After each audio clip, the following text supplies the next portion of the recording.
Well, John, thank you for joining us, and we're going to discuss your new book called Moonshot, which, along with your video, 6-part video for only a mere $195 on johnsculley.com, people can get an education in business that will probably take a year at business school, and you do it at a fraction of the cost and at a fraction of the pain. And one of the nice things about the book and the video series itself is you focus on stories of real life people, which brings the principles and the points you make to life.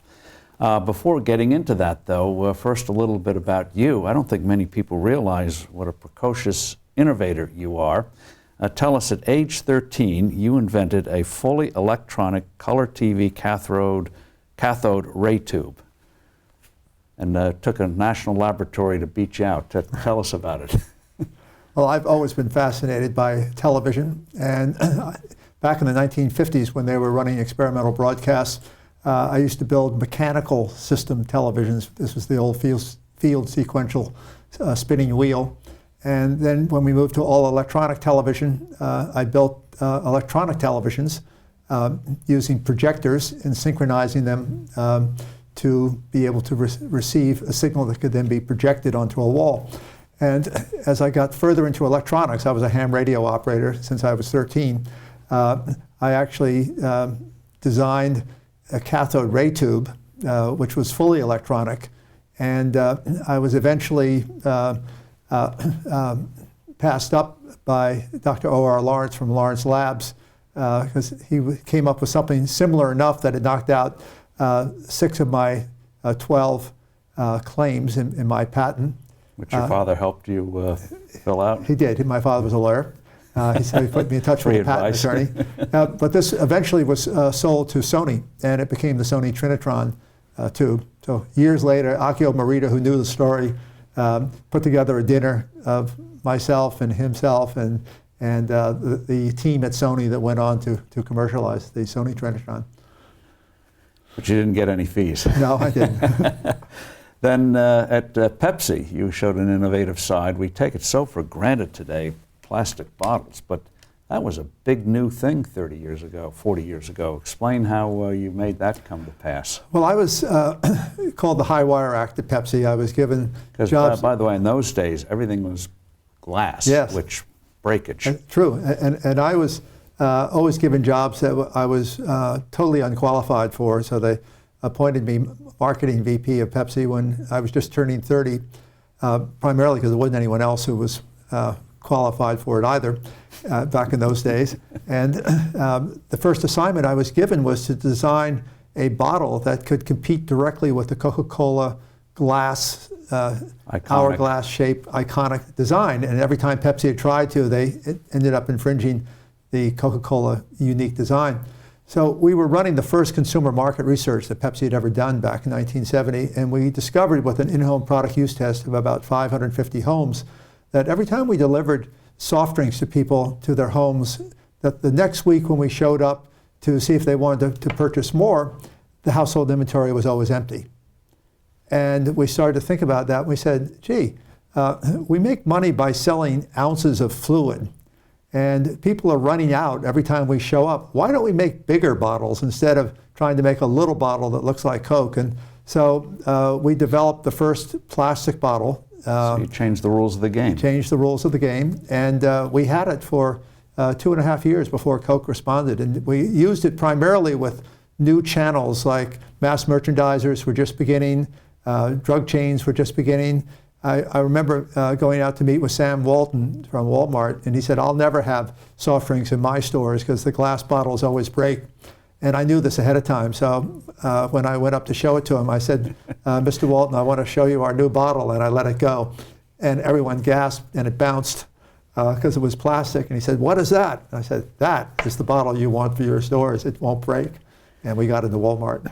We think of plastic as plastic, but it was quite an innovation to develop something that actually it was worked. a series and everything. A series of technical issues we had to overcome. It was really DuPont who solved those technical issues.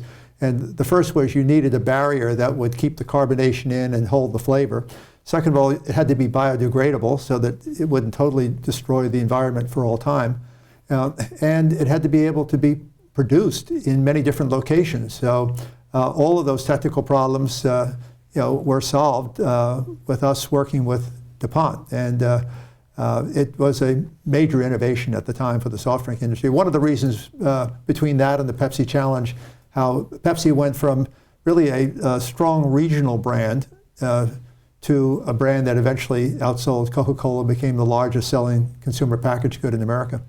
You were involved in the Pepsi Challenge, which again, changing the rules of the game. Instead of saying, drink Pepsi, we're better, you did something rather innovative. Explain that. Well, as I was mentioning a few moments ago, that we were really a strong regional brand. In many markets, we were outsold as much as 10-1. And we launched a campaign in San Antonio, Texas, one of those markets. We were outsold 10-1 by Coca-Cola. And in that market, as many in that era, the idea of drinking a Pepsi-Cola was about the last thing on people's minds, particularly if they'd grown up on Coca-Cola. So we realized that if we had a blind taste test, that the difference between Pepsi and Coke was very marginal. In fact, in controlled situations, Pepsi actually won by just a few percentage points. We think probably because it was a little bit sweeter. But in any event, as soon as you revealed what the brand was, Coke almost always won. So we created this campaign called the Pepsi Challenge, using real people, and we would run taste tests. And I remember the most famous one in my mind was we had a grandmother who was taking the Pepsi Challenge. She was in San Antonio, never had a Pepsi in her life. Her little granddaughter is looking over her shoulder, wondering what's going on. And then as the reveal comes, after testing the two sample products that are unidentified, the little granddaughter says, "Grandma, you picked Pepsi." And the grandmother says, "I guess I did. I must like Pepsi better." Bang, that was the campaign. And in that 15 seconds, we captured an experience. We later called that experience marketing. And that really set us off on what eventually led to Pepsi passing Coca-Cola. Another thing we take for granted today, which you did pioneering work in, was the use of the barcodes. And in effect, explain how you became a banker to Walmart. Well, we were working with McKinsey & Company. That they had an engagement with the organization that was developing the barcode. And Pepsi agreed to become the first consumer product to actually use the barcode and try to take advantage of the ability that you can capture information with the barcode at the checkout. Turns out that soft drinks are not delivered by traditional warehouses, but they are delivered directly to the store. So the chain stores in that era did not have factual information of how much we were actually selling. And it would be surprising to the stores to know that we would actually, on a hot summer day, sell more than one truckload in a single store. But they didn't know that. It's amazing. So when we came out with the 2-liter plastic bottle, we put the barcode on it. And we set up the information system so that you could track how much was being sold.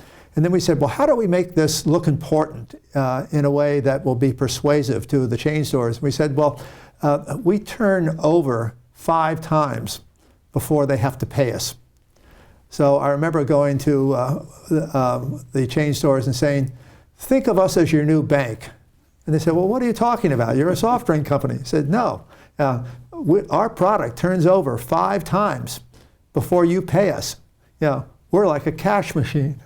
And they said, we get it. And eventually they expanded the size of the beverage sections. We created the first off-shelf displays for supermarkets back in that era, which happened to be around the 2-liter plastic bottle. And that was a key part of our strategy to gain share by changing the rules versus our competition. You're also involved in one of the most iconic commercials ever. Tell us about 1984. Well, I was recruited to Apple for 2 reasons. One was Steve Jobs had a belief that the computer industry, the personal computer industry, was going to eventually be such a consumer product that it would be marketed the way that major consumer brands like Pepsi and Coke and the Cola Wars had marketed themselves. And he was fascinated by what we called experience marketing, the Pepsi Challenge, the experience of the customer with the product. And so Steve said, I'm building the Macintosh, and when it comes out, it was still under development. He said, it's all about the user experience. He said, you got to come to Apple and show us how to build experience marketing to launch the Macintosh. Well, a year and a half later, after I'd been there, Steve finished building the Macintosh. We were getting ready to introduce it, and we wanted something that would really get people's attention. So we developed a commercial that became known as 1984. Happened to be the year that George Orwell said the world was going to be taken over by the thought police. And this was one with zombies marching into a large hall. They're looking up on a big screen. The thought police is talking. Yeah. Big Brother is talking to them. They're all having lobotomies, so they're just sort of staring at the screen. And then finally, this beautiful athletic young lady comes in with a hammer, as you would have in track events. And you see it in slow motion as it's been flung through the air, hits the screen explodes, and on the screen all it says is, on January 24th, 1984, Apple will introduce Macintosh, and 1984 won't be like 1984. That was the end of the commercial, but it was the beginning of experience marketing in high tech, and it was the most watched television commercial maybe of all time. The Super Bowl, didn't you? Super Bowl. It was the first Super Bowl mega commercials, as they now call them. Now, you headed up Apple from 83 to 93. Let's dispose of a myth. What was the condition of the company when you, we'll discuss in a moment, fired from Apple? It was pretty good shape. Well, when I left Apple, we had grown 1,000%. We were the largest selling hardware personal computer in the world. We had $2 billion of cash on the balance sheet. I was fired largely because I refused to license the Macintosh technology. At that time, Intel and Microsoft were coming on strong with a product because of Moore's Law. The computers were getting powerful enough you could do things that we did in hardware. You could do it in software with a powerful generic processor like Intel had. And I felt if we did license the technology, it could potentially bankrupt the company. 4 years later, the company was almost bankrupt, and Steve Jobs came back. You know the rest of the story. Only Steve could have turned the company around at that point. But I was brought to Apple, recruited in 1982, joined in early 1983, because the only cash flow for the company at that time was the Apple II. The Macintosh didn't exist. The Lisa had failed. The Apple III had failed. And my first job was not the consumer marketing for the Macintosh. We didn't have such a product then. But it was to turn around the aging Apple II. So I didn't know anything about computers, but I knew something about sales and marketing. And so to turn that around, to turn it into a cash machine that would fund the profits for the company for the next 3 years until the Macintosh was introduced and could actually make some money. Then in the 85, you didn't fire Jobs, the board did. Explain. Well, myths take on a reality of their own sometimes. I think Walter Isaacson actually explained it pretty well, but for 20 years people have always thought that I fired Steve Jobs. The reality was that when we introduced the Macintosh Office, which was the precursor to desktop publishing, it didn't do well. Primarily Moore's Law, the personal computer processors just weren't powerful enough to drive a laser printing engine and be able to do graphics on a screen. So Steve went into a depression, was tremendously discouraged, and then he turned on me and he said, well, you've got to drop the price of the Macintosh by $500, and you've got to shift the marketing from the Apple II over to the Macintosh. And I said, Steve, this has nothing to do with marketing. It has everything to do with the processors just aren't powerful enough. We're a year or two early with this innovation. And he just wouldn't agree. And I said, well, we got to go to the board.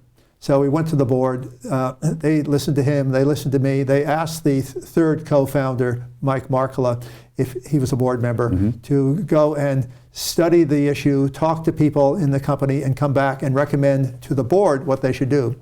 Mike Markkula did that. A week later, he came back and he said, I agree with John. I don't agree with Steve. The board asked Steve to step down from running the Macintosh division. He was never fired. He was always the chairman. But in hindsight, asking a charismatic founder like Steve, who was a brilliant product designer, but still lived a little bit in a reality distortion field in terms of things like, you got to make money in a company to stay alive. He eventually resigned. He was never fired. and went off and started a competitive company called Next. Yes, you said visionary, but at that point, inflexible. Well, he what people don't understand, no one questions that he's maybe the greatest CEO we've ever seen, certainly in my lifetime. They don't arrive fully born. They don't arrive fully born. And people don't realize that it was 15 years later when Steve came back, or not 15, but it was 13 years later, and that a lot happened in between. By the time he came back to Apple, he was an experienced executive. He learned a lot. He made some more mistakes after he left Apple, but he was an amazingly better executive when he came back than when he left. He was always a brilliant designer, no question about his brilliance or his charisma or his ability to present his ideas in a compelling way. But he was not the seasoned executive in those early days that he was when he returned. You make the good point. Always look to the future. Don't get caught up in the past. So first, describe the word moonshot, exclamation mark. Moonshot is a metaphor that's well understood in Silicon Valley. It goes back to John F. Kennedy saying after Sputnik had occurred, we're going to put a man on the moon before the end of the decade and return him safely to Earth, not because it's easy, but because it's hard. Well, it was hard, so hard that we didn't know how to do it. And so there was a lot of innovation between free enterprise and the government that led to taking the transistor that had been invented and turning it into the integrated circuit and the telemetry that was all based on digital technologies that enabled us to actually navigate a ship to the moon and be able to do it in a light enough vehicle that you could actually get it there and get it back. The derivative effects of all of that was that that was the technology that Silicon Valley was built on. The microprocessor came out of the integrated circuit.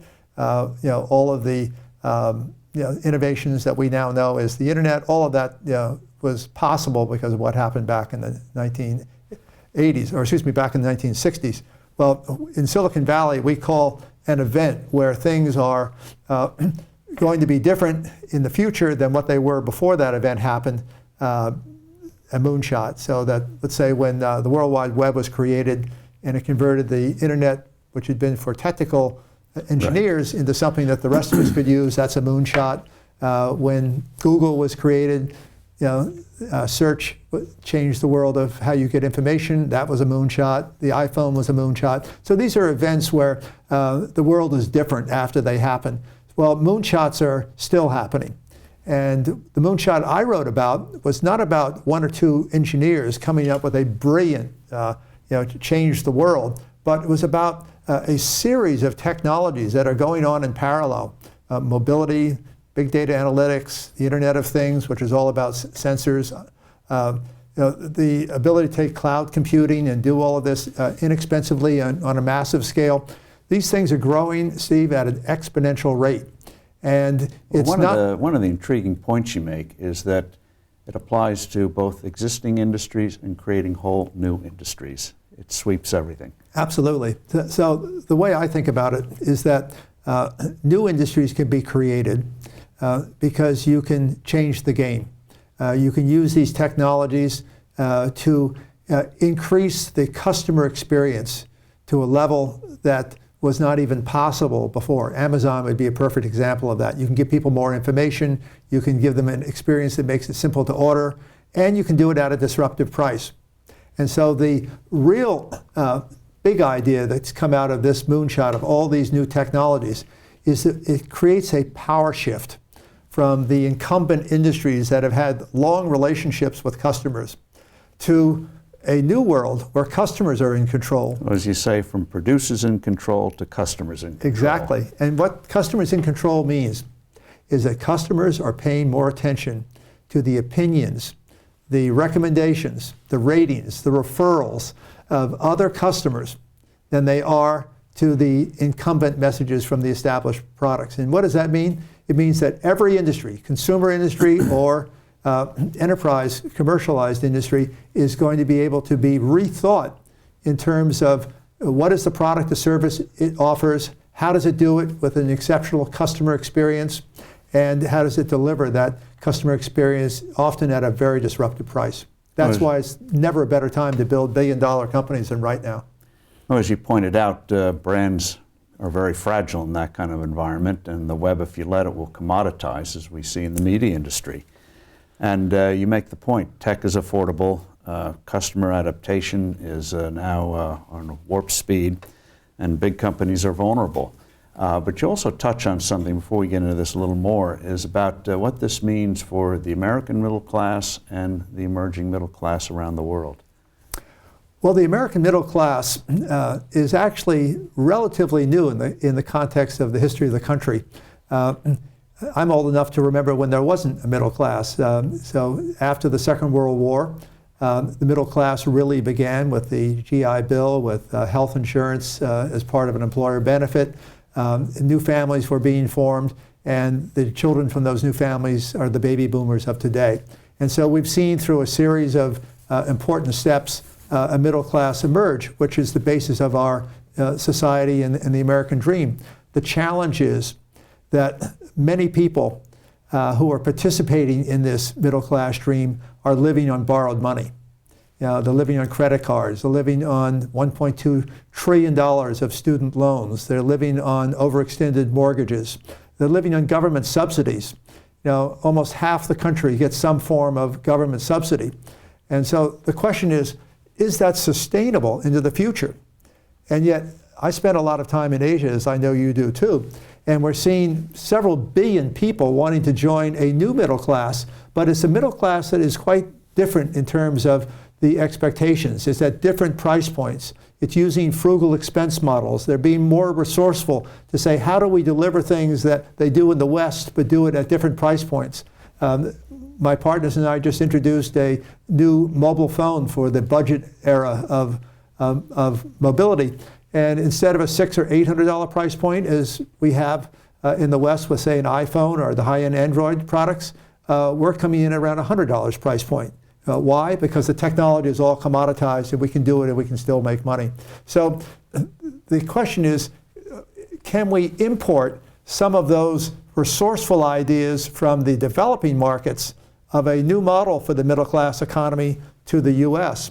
And then in the U.S., how do we create jobs so people can afford to be in the middle class economy? And I believe that government doesn't create jobs anymore. Big organizations don't create jobs anymore. It's going to be all about entrepreneurs. And so the reason I wrote Moonshot and the video series is to help encourage entrepreneurs to learn the things they need to know, which you don't learn in business school. Business school is about managing businesses. Entrepreneurs want to know about building businesses. What do you do when your back's up against the wall? How do you exploit failure? Why is a customer plan more important than a business plan? All of these things which are fundamental to experienced entrepreneurs, but are things that new entrepreneurs may not know yet. And there's a thin line between success and failure when you're taking risks. Explain what you mean by free agent economy. Well, I'm increasingly a believer that more and more people are going to be working for themselves. They may be working for home because they can, because technology makes it possible. They may do it by choice because it means they can manage a lifestyle that's organized around how they want to divide their time up. Or they may do it because there aren't enough jobs to enable them to live the lifestyle they want in the places that they want to live. So the free agent economy really means that people now can rent themselves out on projects. They can be virtual in terms of how they work with companies. And it's estimated that about 34 million people work from home or from some other place than a traditional workspace. That's estimated to double before the end of this decade.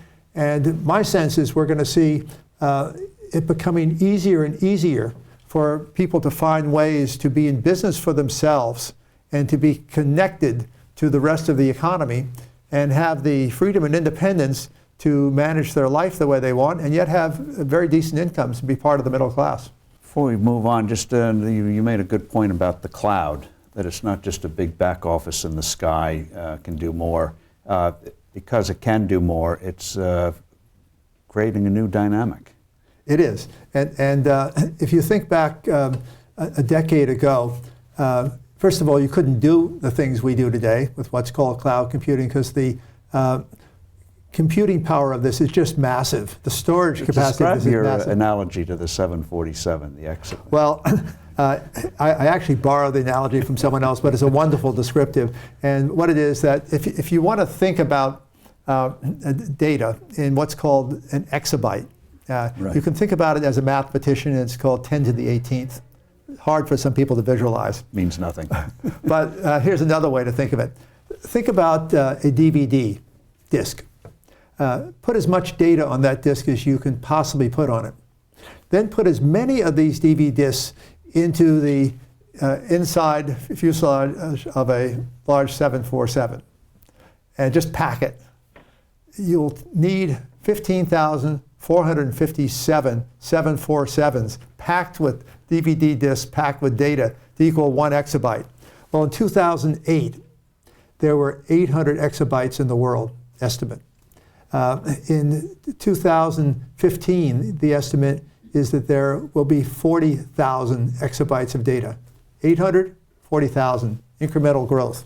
And so not only is the storage capacity going up, but the processing power is going up, and it's all inexpensive. You can go out and with a credit card get into business using Amazon's web service with these powerful computers.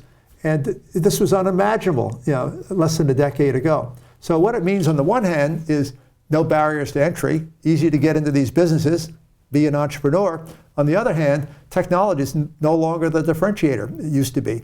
And so now it's all about domain expertise. You got to know something other than just cool technology. And that's why it's so important, and I discussed this in Moonshot, of doing something that I learned working with Steve Jobs, and Steve called it zooming. You zoom out. Zoom in, zoom out, the walks you took. You got it. Yeah, you zoom out and you connect the dots between different domains. Steve's best example back in that era was he loved calligraphy that he'd studied at Reed College. Right. He had started Apple with the Apple II. He was invited to go to Xerox Palo Alto Research Center to see the $50,000, $60,000 experimental computer systems for engineers they were building that were all graphics based. And he said, wow, this changes everything. Imagine if I could take the technology that I saw at Xerox, shrink it down and put it on a personal computer as we have with the Apple II, and then be able to take the beautiful fonts that I fell in love with when I went to Reed College, use the laser printing technology that Xerox had developed, put all that together and create the ability to do personal publishing. This will change the world, just like the movable type in the printing press did 500 years earlier. And so that's connecting the dots, zooming out. Zooming in then says, okay, how do I simplify all of this? Because the brilliance of Steve was taking complexity and simplifying it down, always around improving the user experience. So imagine having that skill and taking it across other industries. And there are many examples. One of the best ones is why didn't Kodak become the definer of digital photography? Why didn't Sony ramp the Walkman up to the iPod? And why didn't Microsoft and Intel become the leaders in mobility as they were with personal computers? So because many of these companies become experts at one domain, they become myopic to the other domains. And it's all about connecting the dots. Steve Jobs ended up defining photography in the digital era because he connected the dots between consumer electronics, between the photography that we were doing in the early days on digital photography, the ability to put it into a small product as he did with the iPod, and make a great user experience out of it, and then market it with the mastery that he was always known for. So multiple domains, connecting the dots, simplifying it. It works every time as long as you're a genius. One of the points you make is that being done in by your own success, that middle managers learn to say no. And Clayton Christensen pointed out companies, as you just touched on, try to get better at what they're doing instead of realizing there might be a wave coming along that makes that all kind of irrelevant. Well, here's the thing which I think about a lot. I'm involved with entrepreneurial companies. They're small companies just by definition, and we almost always are working with larger companies. And no matter how talented the individuals are in these larger companies, and they obviously have very talented people, middle managers are always empowered to say no, rarely empowered to say yes, because to say yes means you've got to move it up through the system, and these big companies are all about scale and improvements over the past on metrics that they want to be measured for. So what happens is that you don't get people taking the big risks, and that's why entrepreneurial companies exist. They're willing to be the risk takers. The big companies, are there to expand and scale, but they're going to be the risk takers. And so that's a real challenge. But here's the thing I think about a lot, Steve, and I don't have a great answer for it, but I'll just throw it out here. Almost every technology company for the last 30 years in high tech has focused on a single mission, which is to increase the productivity of knowledge workers. Didn't make any difference whether it was Oracle, SAP, Microsoft, Intel, Apple, Cisco. They're all focused on somewhere in that value chain, improving the productivity of knowledge workers. And yet today what we're seeing is that industries are being reinvented in many cases where there's no knowledge worker or any worker involved. And let's take manufacturing. We thought we'd lost manufacturing forever from the US. It's come back, but the jobs didn't. And so manufacturing today is a lot of machine-to-machine communications, a lot of machine learning. So systems are learning. And so it used to be that we created tools for the knowledge worker, like personal computers, like tablets and smartphones. Digital assistant, yeah. Now what we're seeing is that the systems are becoming smart enough that they can replace a lot of the higher skilled jobs that people had before. And so you either keep your skills refreshed to adapt as people are in manufacturing, so there's some very good jobs, not as many, but some very good jobs in manufacturing, or you get left out. And what's going to happen, I believe, is what we're seeing in manufacturing is eventually going to touch every industry in the world because of two things. One is the Internet of Things, where Intel and Cisco both have said 50 billion wireless connected devices by 2020. And they're talking about sensors, machine-to-machine communications, which leads to machine learning. And the second is what McKinsey has named the digitization of work, which means that work processes are being completely rethought once you can introduce sensors that can monitor everything throughout the processes. And when you add machine learning to that, that means that a large majority of the work that is being done by skilled people can be taken over by smart systems, smart robotics, smart cloud computers, smart mobility systems. So we're entering a world where it isn't just about manufacturing being reinvented, it's every industry from supply chains to commerce, you name it. And if we aren't prepared for that, and if we don't prepare our young people that the jobs are going to be on your own, in this free agent nation economy, it's going to be a very different world than what we've known in the past. Second acts, you point out with companies for the reasons you've discussed, so hard to do. Apple, can it reinvent itself? Well, it certainly reinvented itself with Steve Jobs. Steve did a brilliant job. You made some comments the other day which said they've got to prove they can do it again. I think that the current management, Tim Cook, has done an exceptional job of leadership, of continuing the legacy that Steve left on the products that Steve created. But it's really ramping up what was But if there. you say who in Silicon Valley is willing to go out and take the big risks, change the game, you see people like Amazon and Google, Facebook, are willing to take big risks to go into entirely new industries than they were in before. So the question is, does Apple have that in its DNA, in its leadership, or even an interest to take the big risks, since it's an incredible cash machine? And by the way, there's no indication that the Apple cash machine is anywhere near to slowing down. I mean, they have quite a few more years just continuing the momentum and running well what they're already doing. The question is there anything on the horizon? I'm not convinced yet that the Apple Watch is one of those items. Maybe I'll be totally wrong. but it isn't clear to me that it's as big an idea as an iPhone or an iPad or an iPod. On the other hand, I'm very impressed with the Apple Pay. And I think Apple Pay can be a fundamental creative leap into a whole new... Look what Alipay is doing in Look China. what Alipay is doing. So I'm very optimistic about Apple Pay.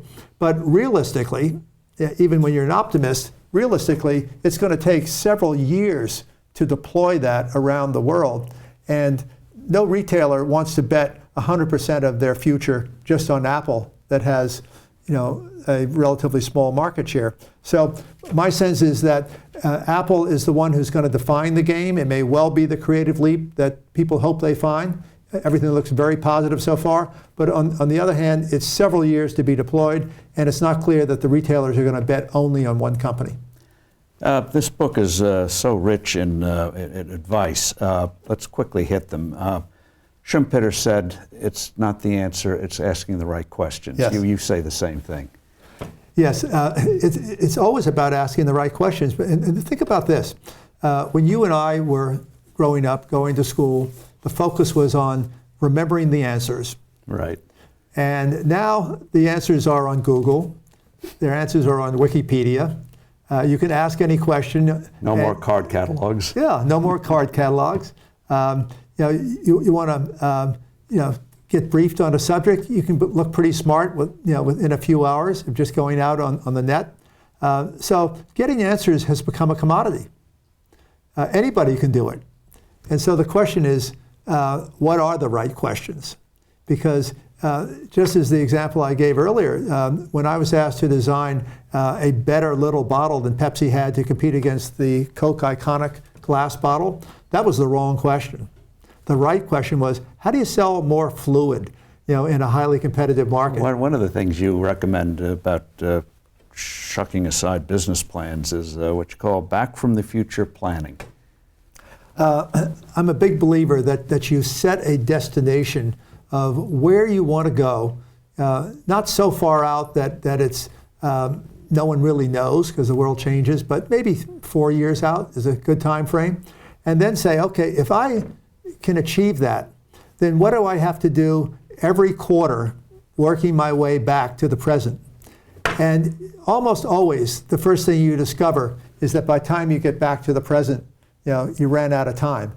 And then you have to go back and do it again. You realize that there's more you have to get done to get to a really ambitious destination than if you had started out what people do traditionally in building business plans. They say, well, how did I do last year? Here's my roadmap to get better. And so you're always making improvements over where you've been. If you set a destination out in the future, you make a plan based on working back. What do I have to do, year by year in order to get there? And so I call it back from the future planning. And it gives you a better insight, I think, if you want to build a truly disruptive business. Another thing, you've lived through it, back against the wall, learning to pivot. Well, there's nothing more painful than failure, particularly when it's a public failure. I've felt it. You fell with the Newton. You were talking about being ahead of your time. Yeah, well, it knocks the wind out of you, and people ridicule you. With Newton, we came out with a new idea in computing. This idea that computing in the future would be a handheld device. There'd be communications in it. You'd have a little screen, and you'd be able to, look at things. In those days, we didn't have touch screens, so we had to use a little pointing device on it. But we were decades ahead of our time on that, and it turned out the ideas were right, but they were just way, way too early. However, what came out of it saved the company. Was the ARM processor. The ARM processor was designed for the Newton. Years later, after Apple had licensed the Macintosh technology and was on the verge of bankruptcy, Gil Amelio, who was then the CEO, made a very wise decision. He sold the 43% that Newton owned in the ARM processor company, got $800 million reportedly for it, used that money to buy Next Computer from Steve Jobs, brought Steve back. You know the rest of the story. So sometimes things like a Newton look like a failure at the moment. As Rich Karlgaard, our publisher, said, it was a noble failure. Mentor for startups, not when you start out in life, but trusted somebody, CEOs, like athletes need coaches. You make the point, you really need a mentor. There are very thin lines between success and failure when you're doing something truly risk-taking and potentially disruptive. And so it helps to have another set of trusted eyes. Someone who can, you trust their judgment. The entrepreneur is always the decider. The mentor is the advisor, not the decider. But the mentor can often add a little bit of extra advice at exactly an important moment. And I wish I'd had a mentor back in my days in Silicon Valley. That idea didn't exist then. It's totally possible now. It's what I do. I invest in companies, and I help what's called rainmake to bring in deals and opportunities, recruit talent, but I don't run companies. I'm always the mentor. I'm never the decider. One good thing, and then I'll let you go.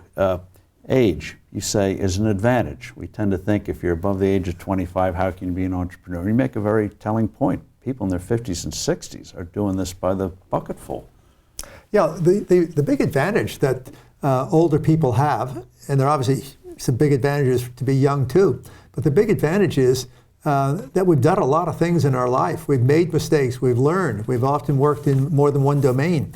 And if we can realize that that is valuable and we can match ourselves up with younger talent that is maybe less experienced but has exciting new ideas and is willing to take big risks and put a lot of energy behind it, you get these incredible combinations of experience with brilliant young talent. And so I believe that now that we all live longer, we're healthier longer, the idea of retiring from life is just a really crazy idea. Many young people would be amazed to know that when Franklin Roosevelt put in the Social Security system, I think it was 1934, the average lifespan of a male was 65 years.